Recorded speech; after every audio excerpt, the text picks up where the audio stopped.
C'est un patron excédé par les vols à répétition.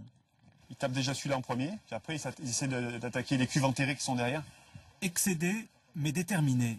Oh bah il défend le bouchon, ou alors si c'est fermé à clé, il met un coup de pioche dedans, hein, il perce.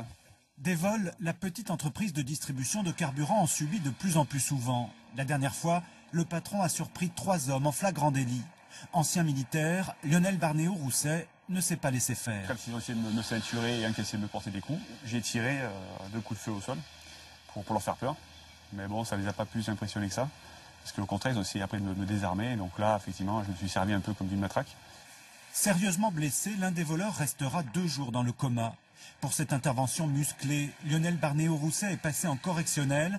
Relaxé pour les violences, il a été condamné à 400 € d'amende pour port illégal d'armes.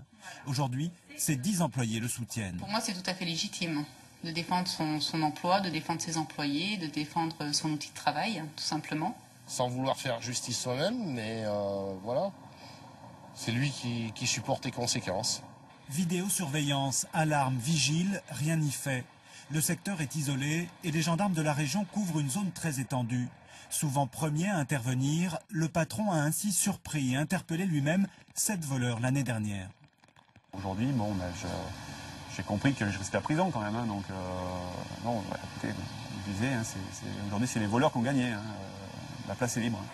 Dans l'immédiat, l'entreprise va se séparer de 2 de ses camions qu'elle ne peut mettre en sécurité la nuit.